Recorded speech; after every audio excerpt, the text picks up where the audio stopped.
अगर हम अच्छे से जीना चाहते हैं, बाहरी और आंतरिक दोनों तरीकों से, तो हम कितने अच्छे से जिएंगे ये सिर्फ इस पर निर्भर है कि हम अपने आसपास के माहौल को और खुद को कितनी अच्छी तरह से मैनेज करते हैं। मूल रूप से जीवन मैनेजमेंट है। अगर आप नहीं जानते कि अपने शरीर, मन, भावनाओं और परिस्थितियों को कैसे मैनेज करना है, या अपने दैनिक जीवन, घर, समुदाय, राष्ट्र और दुनिया को कैसे संभालना है, हमारे जीवन की गुणवत्ता इस पर निर्भर करती है कि हम चीजों को कैसे मैनेज करते हैं। लेकिन आमतौर पर जब हम मैनेजमेंट के बारे में सोचते हैं तो हम कुछ ही चीजों के बारे में सोच पाते हैं, जैसे बिजनेस मैनेजमेंट या उद्योग मैनेजमेंट। आमतौर पर हम केवल आर्थिक मामलों को लेकर ही मैनेजमेंट की बात करते हैं, पूरे जीवन को लेकर नहीं। कई मायनों में यह दुर्भाग्यपूर्ण है कि आज धरती पर शासन करने वाला सबसे प्रमुख कारक अर्थशास्त्र हो गया है। जीवन के दूसरे पहलुओं को पूरी तरह से किनारे कर दिया गया है। जब अर्थशास्त्र शासन करता है, जब हम केवल अर्थशास्त्र के बारे में ही सोचने लगते हैं, तो हम कई मायनों में बहुत ही स्थूल और दुखी हो जाते हैं। मैं जो देख रहा हूं, पता है, हम दुनिया के कई बड़े और प्रमुख कॉरपोरेशंस के शीर्ष स्तर के अधिकारियों के लिए अलग अलग तरह के कार्यक्रम आयोजित करते हैं। मैं ये देखता हूं कि जो लोग अपने जीवन में असफल हुए हैं वो अपनी असफलता से पीड़ित हैं। जो लोग अपने जीवन में सफल हुए हैं वो अपनी सफलता से पीड़ित हैं।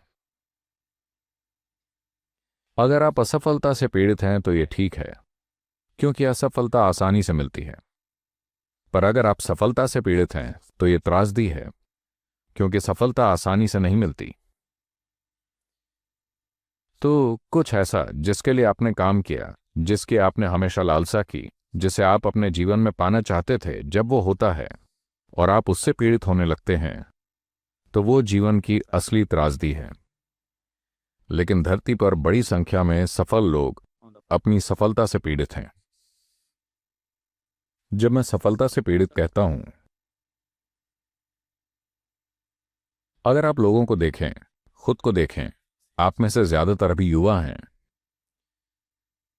जब आप 5 साल के थे तो आप कितने खुश थे, और आज आप कितने खुश हैं? अगर हम इसका एक चार्ट या ग्राफ बनाएं, तो ये ऊपर की ओर जा रहा है या नीचे की ओर? 24 घंटे के समय में आप कितने पलों में वाकई खुश होते हैं? अगर आप इसे देखें तो ये ऊपर जा रहा है या नीचे? ये ऊपर जा रहा है या नीचे? नीचे। यानी आप एक खराब मैनेजर हैं, क्योंकि आपने अपने जीवन में जो कुछ भी किया वो सब खुशी की तलाश में था, है ना? आप जीवन में जो कुछ भी कर रहे हैं वो इसलिए कर रहे हैं क्योंकि आपको लगता है कि वही आपकी खुशी है। आप खुद को शिक्षित करते हैं, करियर बनाते हैं, परिवार बनाते हैं, अपने सपनों के पीछे भागते हैं। आप कई चीजें करते हैं क्योंकि कहीं ना कहीं आपको लगता है कि उन चीजों को पूरा करने से आपको खुशी मिलेगी। इतना सब करने के बाद अगर खुशी बढ़ नहीं रही है बल्कि घट रही है, तो इसका मतलब है आप अपने खराब मैनेजर हैं। कोई भी जो अपने शरीर, अपने मन, अपनी भावनाओं और अपनी ऊर्जाओं को संभालना नहीं जानता, अगर वो बाहरी परिस्थितियों को संभाल रहा है तो वो उन्हें केवल संयोग से संभाल रहा है, न कि वैसे जैसे वो चाहता है। क्योंकि अगर आप नहीं जानते कि अपने मन को कैसे संभालें, अपनी ऊर्जाओं को कैसे संभालें, अपनी आंतरिकता को कैसे संभालें, तो बाहरी चीजों को संभालना सिर्फ संयोग से ही होगा। जब आप परिस्थितियों को संयोग से संभालते हैं तो आप खुद एक संयोग के रूप में होते हैं। जब आप एक संयोग होते हैं तो आप एक संभावित आपदा होते हैं। जब आप एक संभावित आपदा बनकर जीते हैं तो हर समय चिंतित रहना जीवन का स्वाभाविक हिस्सा बन जाता है। आज आप जहां भी जाएं, लोग स्ट्रेस मैनेजमेंट की बात कर रहे हैं। खासकर कुछ साल पहले जब मैं पहली बार अमेरिका गया, जहां भी मैं जाता था लोग स्ट्रेस मैनेजमेंट की ही बात करते। मैं समझ नहीं पाया कि कोई व्यक्ति अपने तनाव को क्यों मैनेज करना चाहता है। मैं समझ सकता हूं कि आप अपने बिजनेस, फाइनेंस, परिवार, संपत्ति या जो भी है उसे मैनेज करना चाहते हैं, लेकिन आप अपने तनाव को क्यों मैनेज करना चाहते हैं? मुझे ये समझने में थोड़ा समय लगा कि ये लोग इस नतीजे पर पहुंच गए हैं कि जीने का और कोई तरीका नहीं है। किसी तरह लोग इस नतीजे पर पहुंच गए हैं कि अगर आप दुनिया में कुछ करते हैं तो आप तनावग्रस्त होंगे ही। कोई व्यक्ति इसलिए तनावपूर्ण नहीं होता कि उसका काम ऐसा है। वो तनावपूर्ण इसलिए होता है क्योंकि वो खुद का खराब मैनेजर है। वो नहीं जानता कि अपने सिस्टम को कैसे मैनेज करना है, इसीलिए वो तनावपूर्ण है। ये काम की प्रकृति नहीं है जो व्यक्ति को तनावपूर्ण बनाती है। आप किसी चपरासी से पूछें, वो भी तनाव में है। शीर्ष अधिकारी से पूछें, वो भी तनाव में है। हर कोई मानता है कि उसका काम तनावपूर्ण है। कोई काम तनावपूर्ण नहीं है। अगर आपका अपने सिस्टम पर नियंत्रण नहीं है तो आप तनावपूर्ण होंगे, चाहे आप कुछ करें या ना करें। ऐसा ही है ना? देखिए, मैनेजमेंट यानी मूल रूप से मैनेजमेंट का मतलब है कि हम अपनी नियति खुद तय करना चाहते हैं। यही मैनेजमेंट है ना? हम यहां संयोग से नहीं जीना चाहते। हम अपने जीवन को वहां ले जाना चाहते हैं जहां हम चाहते हैं। यही मैनेजमेंट है कि नहीं? अगर आप संयोग से मैनेज कर रहे हैं तो आप मैनेजर नहीं हैं। आपके बिना चीजें बेहतर चलेंगी।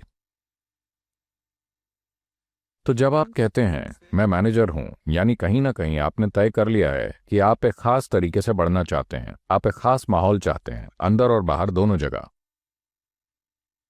तो हर कोई अपनी क्षमता में मैनेजर है, लेकिन अलग अलग स्तर पर, अलग अलग किस्म का। चाहे आप एक रसोई मैनेज करते हों जहां आप 4 लोगों के लिए खाना बनाते हैं, या कोई बड़ा उद्योग मैनेज करते हैं जहां 10,000 लोग काम करते हैं। मूल रूप से अगर आप एक अच्छी रसोई या अच्छा उद्योग चाहते हैं तो आपको उस स्थिति का अच्छा मैनेजर होना होगा, है ना? तो चाहे आप एक छोटी रसोई या बड़ा उद्योग मैनेज कर रहे हों, अगर आप बाहरी स्थितियों को मैनेज करना चाहते हैं तो आमतौर पर आपको अपने आसपास की भौतिक चीजों और लोगों को मैनेज करना होगा। अगर आपको अपने आसपास के 10 लोग या 10,000 लोगों को मैनेज करना है तो आपको 10 दिमागों या 10,000 दिमागों को मैनेज करना होगा। लेकिन अगर आप अपने दिमाग को मैनेज नहीं कर पाते हैं तो आपके लिए 10,000 दिमागों को मैनेज करना एक आपदा साबित होगी। कुछ करने की प्रक्रिया में अगर हम इंसानों को नष्ट कर रहे हैं, अभी यही हो रहा है।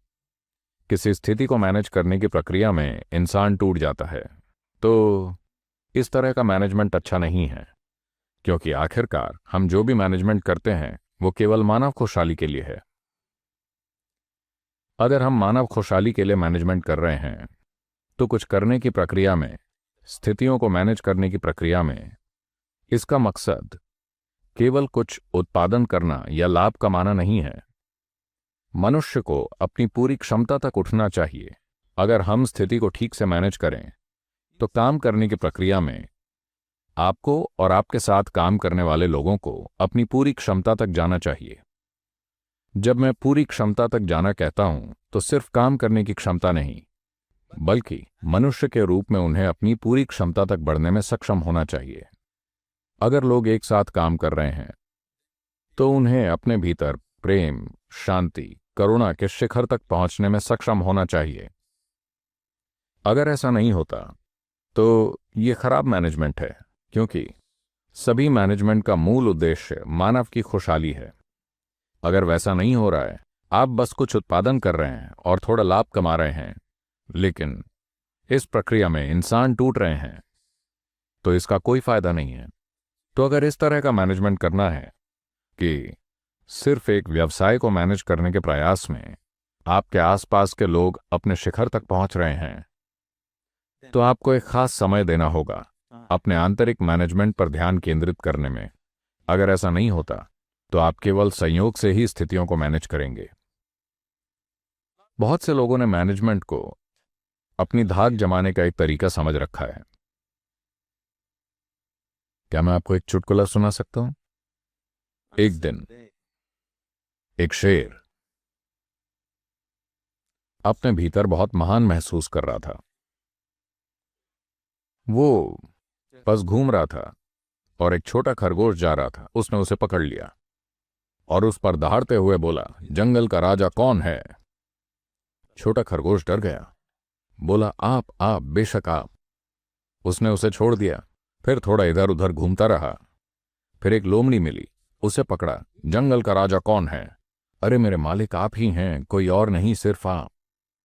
फिर वो थोड़ा इधर उधर घूमता रहा, कुछ और जानवरों को पकड़ा, सब डर के यही बोले, आप ही जंगल के राजा हैं। फिर वो पूरे स्वैग में था, एक मैनेजर की तरह, जंगल का राजा। फिर थोड़ा खुले मैदान में चला गया, वहां एक बहुत बड़ा हाथी खड़ा था।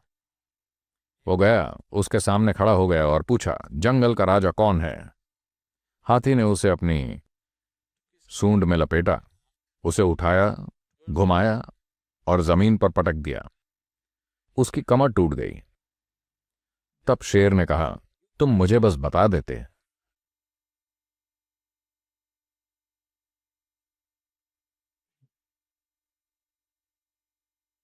लेकिन हाथी ने कहा, देखो मुझे भी अपनी बात रखनी थी। तो ज्यादातर लोग आमतौर पर सोचते हैं कि मैनेजमेंट यानी बस अपना रौब दिखाना। अपना रौब दिखाना मैनेजमेंट नहीं है, कोई भी मूर्ख वो कर सकता है। अगर आप कोई स्थिति संभालते हैं तो वहां सिर्फ काम ही ना हो, बल्कि लोग उन्नति महसूस करें सिर्फ उस जगह पर होने से, वरना ये मैनेजमेंट नहीं है। सबसे बढ़कर, अगर आप किसी जगह जाते हैं और किसी स्थिति को संभालते हैं तो आपको वहां शानदार महसूस होना चाहिए। अगर ऐसा नहीं है तो आप अच्छे मैनेजर नहीं हैं। तो अगर ऐसा होना है तो आपको आंतरिक आयाम की जरूरत है। जब मैं आंतरिक आयाम कहता हूं तो आंतरिक आयाम क्या है? जब मैं आंतरिक कहता हूं तो मैं सिर्फ शरीर या मन की बात नहीं कर रहा हूं, क्योंकि शरीर और मन दोनों ही आपने एक तरह से बाहर से इकट्ठा किए हैं, है ना? उदाहरण के लिए, ये भौतिक शरीर, जब आप बच्चे थे तो ये शरीर सिर्फ इतना सा था, अब ये इतना बड़ा हो गया है। ये कैसे हुआ? ये कैसे हुआ? यही सवाल है, ये कैसे हुआ? आप बड़े हो गए, पर कैसे, मैं पूछ रहा हूं। हम्म?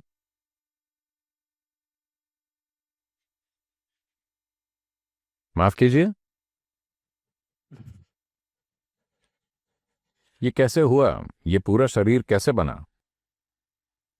आपने जो खाना खाया है ना, जिसे आप मेरा शरीर कहते हैं, वो असल में भोजन का एक ढेर है जो आपने इकट्ठा किया है।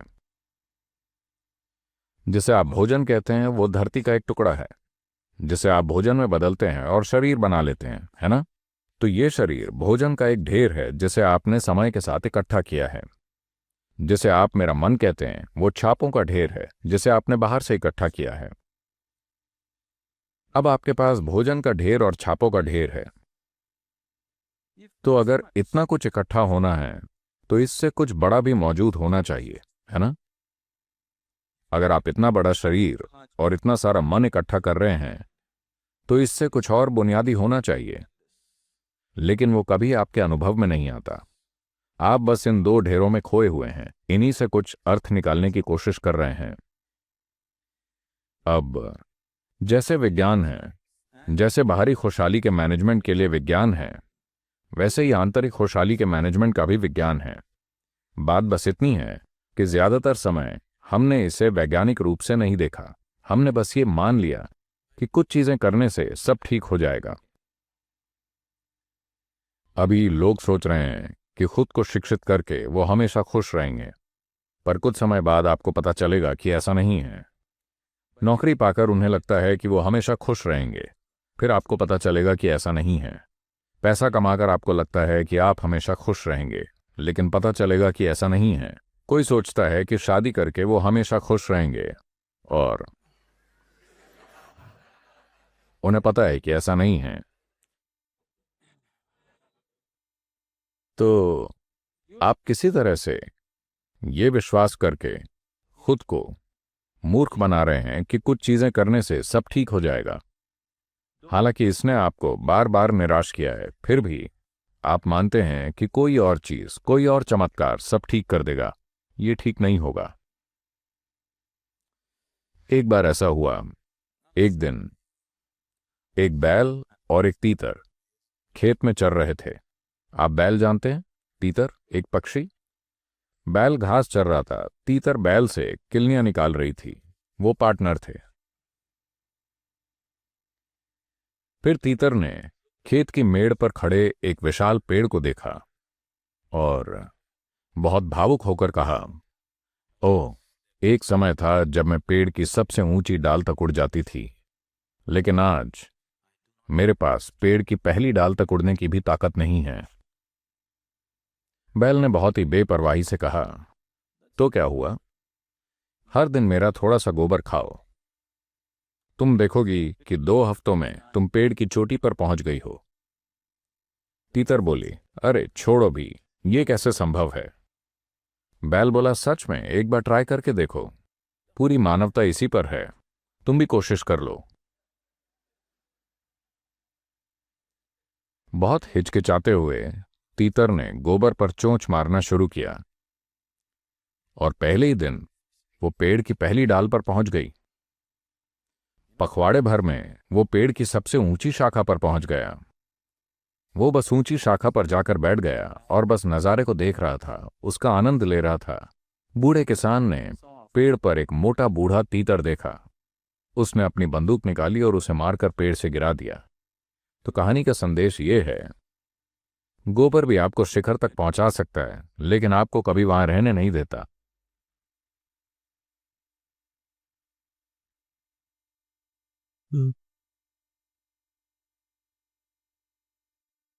So, अगर आप खोज रहे हैं, अगर आप तृप्ति का जीवन खोज रहे हैं, अगर आप अपने भीतर आनंद, शांति और खुशहाली का जीवन खोज रहे हैं, तो खुद को किसी तरह झांसा देने की कोशिश न करें।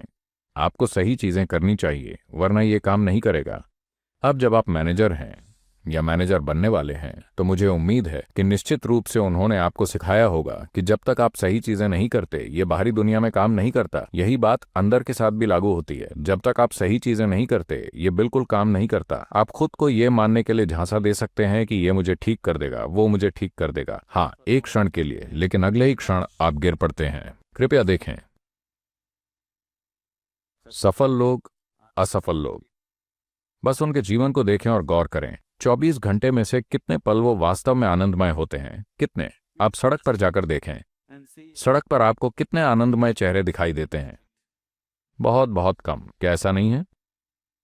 हाँ, अगर आप कोई देखते भी हैं तो आमतौर पर वो युवा चेहरे होते हैं। 30 से अधिक के चेहरे सभी लटके हुए हैं। उन्हें क्या हो गया? उनमें से अधिकांश के लिए उनका जीवन उनकी कल्पना से कहीं बेहतर उभर आया है। अगर आप खुद को एक पीढ़ी के रूप में देखें, तो इससे पहले लोगों की कोई दूसरी पीढ़ी कभी इतनी आरामदेह और भौतिक रूप से इतनी अच्छी नहीं रही है जितने अभी आप हैं, है ना? क्या ऐसा नहीं है? हम सबसे ज्यादा आरामदेह पीढ़ी हैं। किसी दूसरी पीढ़ी ने इस तरह के आराम और सुविधाओं को नहीं जाना है। लेकिन फिर भी क्या हम उन लोगों की तुलना में अधिक खुश हैं जो पहले थे? ऐसा सिर्फ इसलिए है क्योंकि हमने आंतरिक मैनेजमेंट नहीं किया। हमने केवल बाहरी मैनेजमेंट किया, कोई आंतरिक मैनेजमेंट नहीं किया। हम जो चाहते हैं उसे बनाने की प्रक्रिया में हम अपने जीवन के मूल स्रोत, इस धरती को ही नष्ट कर रहे हैं, है ना? अपनी खुशी की तलाश में हम इस धरती को ही जला रहे हैं। लेकिन फिर भी हम संतुष्ट नहीं हैं और न ही हम उतने खुश हैं जितने 500 साल पहले के लोग हुआ करते थे, 500 years ago, as people were. है ना? तो कहीं ना कहीं हमने आंतरिकता को नजरअंदाज किया है। तो अंदर की ओर मुड़ने के लिए क्या चाहिए? यहां ज्यादातर युवा लोगों ने अंदर की ओर मुड़ने की कभी कोशिश नहीं की। इसकी वजह यह है कि आज कोई भी सोचने वाला व्यक्ति, जैसे ही वो ABC पढ़ सकता है, अंग्रेजी बोल सकता है और उसके नाम के आगे कुछ डिग्रियां होती हैं, उसे आध्यात्मिक चीजों से एलर्जी हो जाती है। ये आपकी गलती नहीं है। इन तथाकथित आध्यात्मिक लोगों ने अपने आप को ऐसे जोकरों में बदल लिया है। उन्होंने आध्यात्मिकता को इतने भयानक तरीकों से, हास्यास्पद तरीकों से पेश किया है कि कोई भी समझदार व्यक्ति इसके आसपास भी नहीं जाना चाहता। देखिए, आध्यात्मिकता का मतलब है कुछ ऐसा जानना जो भौतिक से परे है। अभी अगर आप एक भौतिक इकाई के रूप में, एक शरीर के रूप में, एक मन के रूप में मौजूद हैं, क्योंकि ये दोनों ही चीजें बाहर से इकट्ठा की हुई हैं, तो जो कुछ बाहर होता है वो अंदर भी होगा। जो कुछ बाहर होता है अगर वो हर समय आपके भीतर भी होने लगे तो आपका शांत और खुश रहना हमेशा संयोगवश ही होगा, क्योंकि इससे फर्क नहीं पड़ता कि आप कौन हैं, आप कितने शक्तिशाली हैं, आप कितने अच्छे मैनेजर हैं। बाहरी परिस्थितियां कभी भी 100% आपके नियंत्रण में नहीं होंगी। यही जीवन की प्रकृति है। भले ही आप परिवार में सिर्फ 2 लोग हों, फिर भी आपका स्थिति पर पूरा नियंत्रण नहीं होता। क्या ऐसा नहीं है? जैसे जैसे आपके जीवन का दायरा और खेल बढ़ता है तो जिन परिस्थितियों में आप रहते हैं उन पर आपका नियंत्रण कम होता जाता है। यही जीवन की सच्चाई है। तो जो कुछ बाहर हो रहा है अगर वो आपके भीतर भी हो रहा है तो आपके जीवन में शांत और खुश रहना बहुत दूर की बात है। ऐसा कभी नहीं होने वाला।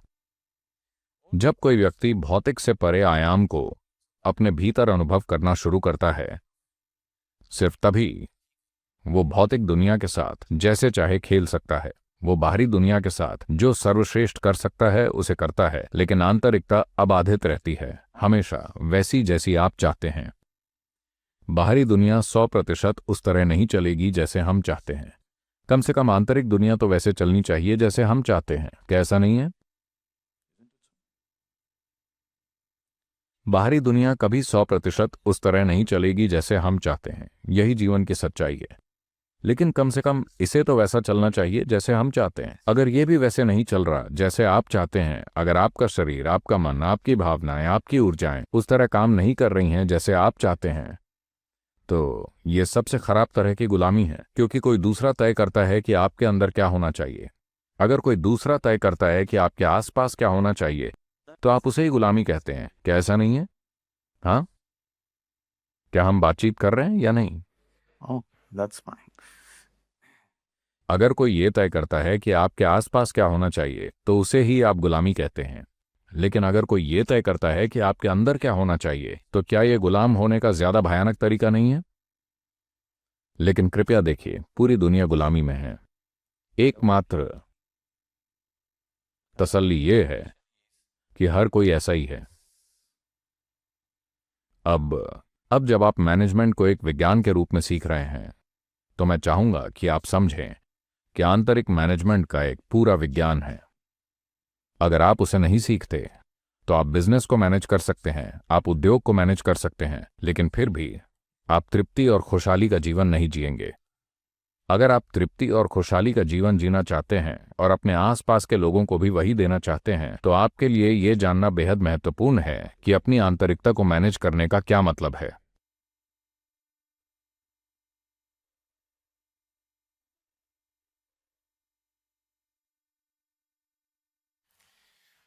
मैं वाकई नहीं जानता कि आज आप अपनी शिक्षा के अंतिम चरण में या अपनी शिक्षा के कम से कम एक बड़े चरण से बाहर निकलते हुए कैसा महसूस कर रहे हैं। क्योंकि जब मैं विश्वविद्यालय में पढ़ता था तो मैं अपने दीक्षांत समारोह में नहीं गया था।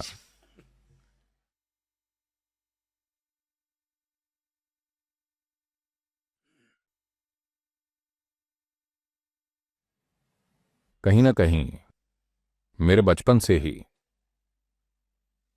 क्या आप एक कहानी के लिए तैयार हैं? बचपन से ही मुझे जो शिक्षा मिली, हालांकि उन्होंने मुझे आसपास के सबसे अच्छे स्कूलों में भेजा, लेकिन उसके मेरे लिए कोई मायने नहीं थे, क्योंकि लोगों को सुनने और देखने की मेरी समझ ऐसी थी। जब शिक्षक केमिस्ट्री, बायोलॉजी, गणित या जिस भी चीज के बारे में बोल रहे होते थे तो मैं एक बात साफ तौर पर देख सकता था कि वो जो कुछ भी कह रहे थे उसके उनके लिए कोई मायने नहीं थे। और मैं ऐसे किसी व्यक्ति की बात सुनने को तैयार नहीं था जो ऐसी बातें कर रहा हो जिसके उसके अपने आप के लिए कोई मायने ना हो। तो मैं हमेशा शिक्षक को देखता था, अगर वो अपना दिल लगाता था तो मैं वहां रहने को तैयार हूं, वरना मैं बाहर निकल जाता था।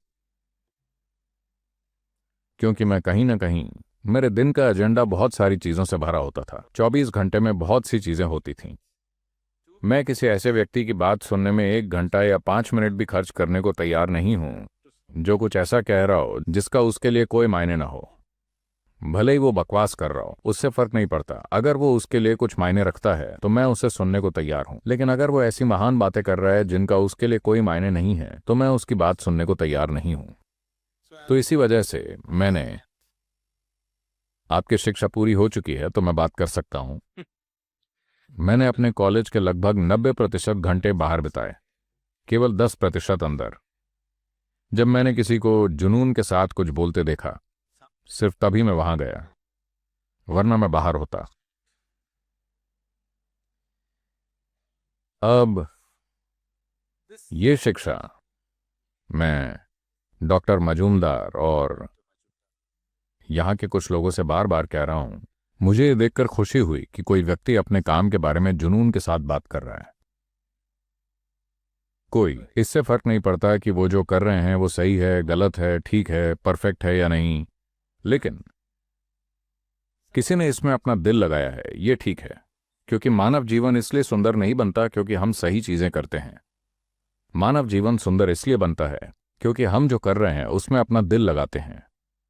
इससे फर्क नहीं पड़ता कि हम क्या कर रहे हैं, चाहे हम फर्श साफ कर रहे हो या देश को मैनेज कर रहे हो या हम जो भी कर रहे हो, हम जो कर रहे हैं उसमें अगर अपना दिल लगा रहे हैं तो वो गतिविधि करना शानदार है।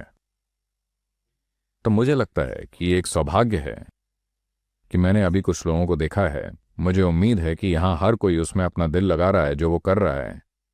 और ऐसे माहौल में रहना जहां लोगों में अपने काम के प्रति जुनून है, अपने आप में बहुत समृद्ध करने वाला है। अब जब आप दुनिया में कदम रख रहे हैं तो ऐसा नहीं है कि आप नहीं जानते, लेकिन खैर, दुनिया में आप अब एक अलग आयाम में कदम रख रहे हैं जो अब तक आप जैसे रहे उससे अलग है। एक बार जब आप दुनिया में कदम रखते हैं तो बहुत सारी गंदगी मौजूद होने वाली है। भ्रष्टाचार है, बकवास है, हर जगह बहुत सारी चीजें हो रही हैं। कुछ लोगों का एक वर्ग है, लोगों का एक खास वर्ग, जिन्हें इस गंदगी से एलर्जी हो जाएगी।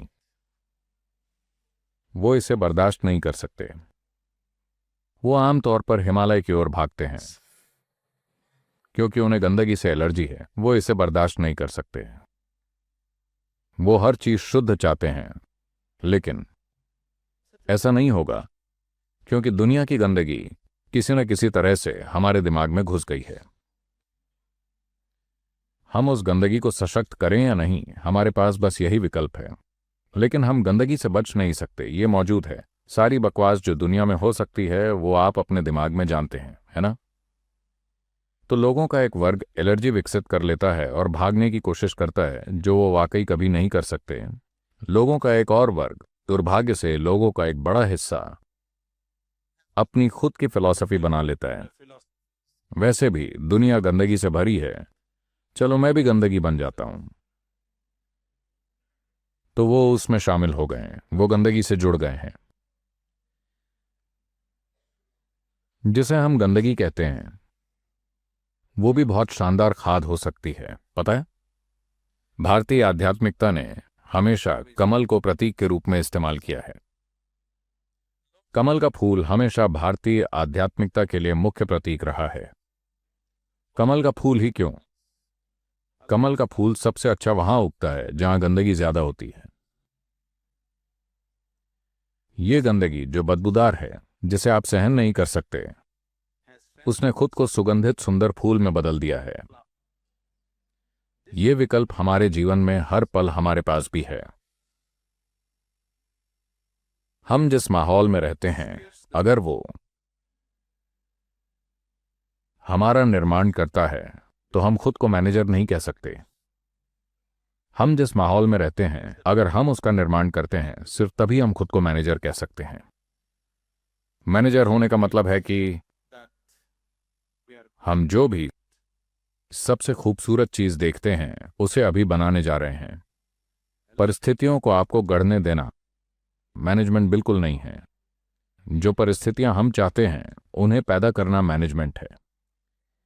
जैसा कि उनमें से कई लोगों ने कई बातें कही हैं, शिक्षा की ये प्रक्रिया अब जीवन को एक गति मिल रही है कि शिक्षा समाप्त हो गई है। आप जीवन के एक नए आयाम में कदम रख रहे हैं। एक्साइटमेंट है, और किसी नई चीज में कदम रखना हमेशा सुंदर होता है, जिसके बारे में आपको लगता है कि वो शानदार होने जा रही है। लेकिन हमने ज्यादातर लोगों के जीवन में जो देखा है, अब मान लीजिए किसी को नौकरी मिल गई। पहले दिन जब वो गए और इस सीट पर बैठे, तो ये सीट दुनिया की सबसे शानदार जगह थी। लेकिन कुछ ही साल के भीतर उसी सीट पर वो ब्लड प्रेशर, डायबिटीज, अल्सर और क्या क्या नहीं पैदा कर रहे हैं। ऐसा इसलिए नहीं है कि हम जो काम करते हैं उसमें कुछ गलत है।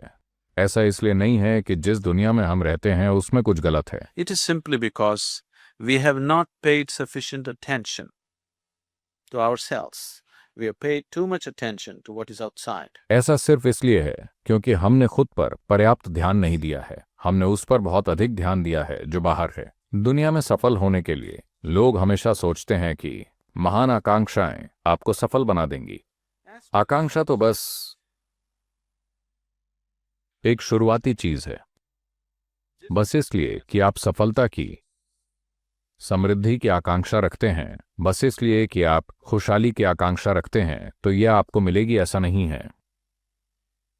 सफलता, समृद्धि और खुशहाली इसलिए आती है क्योंकि आपने खुद को उन चीजों को बनाने के काबिल बनाया है। हर कोई आकांक्षा रखता है। दुनिया में कौन सफलता की आकांक्षा नहीं करता? हर कोई चाहता है। सड़क पर भिखारी भी सफल भिखारी बनने की कोशिश कर रहा है, क्या ऐसा नहीं है? हर इंसान उसकी आकांक्षा करता है, लेकिन सिर्फ वही लोग जिन्होंने खुद को काबिल बनाया है वो सफल होंगे। खुद को काबिल बनाना सिर्फ मैनेजमेंट कौशल और दूसरी चीजों के मामले में ही नहीं, बल्कि उसकी जरूरत भी है, लेकिन एक इंसान के तौर पर खुद को इस योग्य बनाना कि आप परिस्थितियों से अछूते गुजर सकें। कमल के फूल की तरह बनना। भले ही आप सबसे गंदी परिस्थितियों में ही क्यों ना हो, अपनी सुंदरता और सुगंध को कायम रखना। अगर कोई ये कर सकता है तो वो इस जीवन में अछूता रहकर तैर सकता है। अगर किसी के पास ये नहीं है तो जीवन उसे कई तरीकों से खा जाएगा।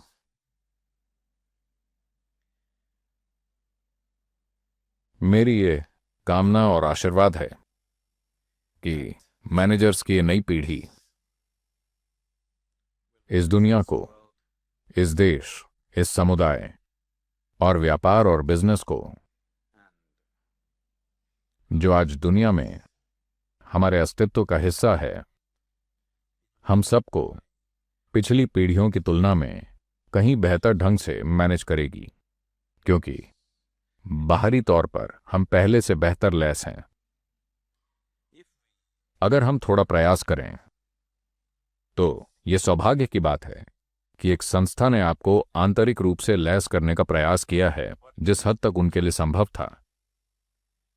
अगर आप खुद को आंतरिक मैनेजमेंट के लिए भी तैयार करते हैं तो मुझे यकीन है कि ये लोग और इस संस्था से निकलने वाले कई और लोग निश्चित रूप से इस दुनिया, इस देश और समुदायों को अब तक किए गए तरीके से कहीं बेहतर मैनेज करेंगे।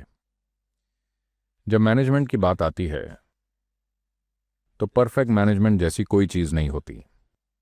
बात बस इतनी है कि अगर लोग खुद को पूरी तरह से उस काम में लगा दें जो वो कर रहे हैं तो चीजें घटित होंगी। अभी डॉक्टर कार्तिकेयन वहां ईशा फाउंडेशन में जो हो रहा है उसे देखने के बाद वो हमसे इसी तरह से जुड़े। ये फाउंडेशन पूरा युवा लोगों द्वारा चलाया जाता है। भारत और देश के बाहर हमारे सैकड़ों केंद्र हैं। सब कुछ बहुत युवा लोगों द्वारा मैनेज किया जाता है। जो लोग हमारे साथ 14-15 साल से हैं वो अभी तकरीबन 30-35 के हैं। बहुत बहुत युवा लोग, कोई वरिष्ठ लोग नहीं, कोई अनुभवी लोग नहीं, बस युवा लोग कच्चे हाथ, किसी भी तरह के अनुभव का उपयोग किए बिना उनके माध्यम से इसे पूरा करने को मैंने चुनौती के रूप में लिया। मैं अनुभव के खिलाफ नहीं हूं, मैं उसके खिलाफ नहीं हूं, लेकिन मैं ये साबित करना चाहता था कि अविश्वसनीय चीजें की जा सकती हैं, इसलिए नहीं कि हम जानते हैं कि इसे कैसे करना है। अविश्वसनीय चीजें सिर्फ इसलिए की जा सकती हैं क्योंकि हम प्रतिबद्ध हैं कि हम इसे करना चाहते हैं, बस इतना ही। आज ये दुनिया भर में 2 लाख से ज्यादा सक्रिय स्वयंसेवकों के साथ एक स्वयंसेवी संगठन बन गया है और हमने सामाजिक रूप से महत्वपूर्ण बहुत बड़ी परियोजनाएं ली हैं। ये सारी चीजें स्वयंसेवकों द्वारा संभाली जाती हैं, उन्हें इसके लिए कोई भुगतान नहीं किया जाता है, वो अपनी जेब से खर्च करते हैं और काम करते हैं। और आपको इन लोगों को मैनेज करना समझना होगा। स्वयंसेवकों को मैनेज करना वेतन पाने वाले कर्मचारियों को मैनेज करने से कहीं ज्यादा मुश्किल है, क्योंकि आप उन्हें निकाल नहीं सकते। आप उन्हें अकुशलता या अनुशासनहीनता या किसी और कारण से कभी नहीं निकाल सकते, क्योंकि वो स्वयंसेवी आधार पर वहां हैं। तो जो लोग इन स्थितियों को संभालते हैं वो बिना किसी योग्यता के बहुत युवा लोग हैं। वो लोगों के जबरदस्त मैनेजर हैं। जिस तरह से वो स्थितियों को संभालते हैं, जिस तरह से वो हजारों लोगों का संचालन करते हैं, उसने वहां के समुदाय में एक अनुकरणीय उदाहरण स्थापित किया है। मैं इस अवसर का उपयोग करूंगा। किसी दिन जब ये संभव होगा तो आप ईशा योग केंद्र में आएं और देखें कि कैसे चीजों को इतनी सरलता से मैनेज किया जाता है, क्योंकि मैनेजमेंट यूं ही नहीं आता। मुझे पता है कि आपको फाइनेंस, बैंकिंग और इस तरह की चीज़ों के बारे में सीखने की ज़रूरत होती है, लेकिन मूल रूप से मैनेजमेंट आपकी वो क्षमता है जिससे आप लोगों को अपना सर्वश्रेष्ठ प्रदर्शन करने के लिए प्रेरित करते हैं। और हम यही कर सकते हैं। अगर हमारे आसपास हर कोई अपना सर्वश्रेष्ठ प्रदर्शन कर रहा है तो ये सबसे अच्छा मैनेजमेंट हो सकता है। तो ये हेर फेर से नहीं आने वाला है, ये सिर्फ समर्पण से आने वाला है, ये सिर्फ प्रेम से आने वाला है, ये सिर्फ इसलिए आने वाला है क्योंकि आप उस व्यक्ति को अपना 100% देने के लिए तैयार हैं जो उस पल आपके बगल में है। ओ, क्या ये संभव है? क्या ये सब काल्पनिक नहीं है? क्या आपको लगता है कि ये कॉरपोरेट क्षेत्र में असलियत बन सकता है? मैं आपको बता रहा हूं, हम जेलों में काम कर रहे हैं, हम ग्रामीण क्षेत्रों में काम कर रहे हैं, हम दुनिया के प्रमुख कॉरपोरेशंस के साथ काम कर रहे हैं। इससे कोई फर्क नहीं पड़ता कि आप किस तरह के व्यक्ति से मिलते हैं। अगर आप बस उसकी मानवता के मूल को छूना सीख लेते हैं तो आप देखेंगे कि हर इंसान हमेशा आपके लिए अपना सर्वश्रेष्ठ करने को तैयार रहता है। अगर आप उस इंसान की आंतरिकता को बस छूना सीख लेते हैं जो अभी आपके पास है, तो आप देखेंगे कि हर कोई आपके लिए अपनी जान देने को तैयार है।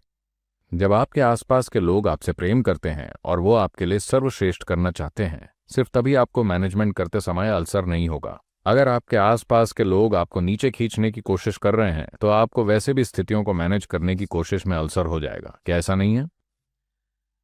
अगर आप ऐसे लोगों का निर्माण नहीं करते जो हमें सचमुच प्रेम करते हैं और अपना सर्वश्रेष्ठ देना चाहते हैं, तब मैनेजमेंट तकलीफदेह होगा। मैनेजमेंट एक बहुत बड़ी पीड़ा होगी। जब हमारे आसपास के लोग वास्तव में आपके लिए सर्वश्रेष्ठ करना चाहते हैं, सिर्फ तभी मैनेजमेंट शानदार तरीके से हो सकता है। ये मेरी कामना और मेरा आशीर्वाद है कि आप सब स्वयं अपने और अपने आसपास की दुनिया के सचमुच शानदार मैनेजर बने।